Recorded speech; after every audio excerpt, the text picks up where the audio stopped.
ആ വെയർ ഹൗസിലെ കണക്കെഴുത്ത് പണി എനിക്ക് സ്വർഗമാണെന്നോ? ഇനിയും 10-50 വർഷം ഞാൻ അവിടെ കിടന്ന് അറിയിക്കണം? വെറും 300 രൂപയ്ക്ക് വേണ്ടി ഞാൻ എന്റെ സ്വപ്നങ്ങളും ഭാവിയും ഒക്കെ തകർക്കുക.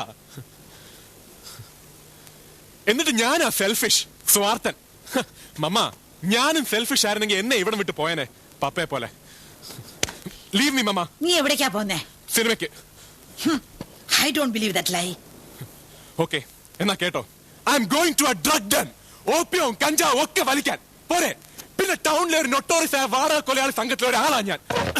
പകലില് ഞാൻ വെയർ ഹൗസിലെ ക്ലർക്ക്, രാത്രി I M A blood tasty killer. എന്താ മതിയോ? Are you satisfied?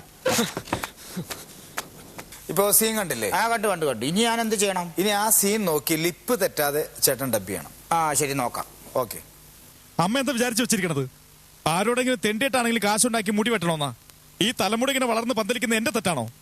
വെറും 3 രൂപയിലും തരുമായിരുന്നെങ്കിൽ ഞാൻ ഈ താടിയെങ്കിലും ഒന്ന് പഠിച്ചിട്ട് വരാം. ഇല്ലെങ്കിൽ ഞാൻ തന്നെ ഷേവ് ചെയ്യാം. 1 രൂപ എടുത്ത്. അമ്മ, നന്നായി ഷേവ് ചെയ്യണമെങ്കിൽ നല്ല ബ്ലേഡ് കൊണ്ട് തന്നെ പഠിച്ചു നോക്കണം. വാങ്ങിക്കാൻ പോട്ടെ. എന്താ നീ എടുത്ത 50 പൈസ എവിടെ? അത് കളഞ്ഞു പോയി. ഞാൻ കപ്പലണ്ടി മേടിക്കാൻ വെച്ചതാ. കൊള്ളാം, നല്ല കൊതി. കപ്പലണ്ടി വാങ്ങിച്ച് തിന്നോണ്ടിരുന്നോ? മുടി വെട്ടാതെ ഞാൻ പ്രാന്തനെ പോലെ നടന്നോളാം. പോരെ. എനിക്ക് നന്നായിട്ട് തേച്ചു കുളിക്കാൻ പോലെ ഈ വീട്ടിൽ നല്ലൊരു സോപ്പില്ല എന്നുള്ളതാ.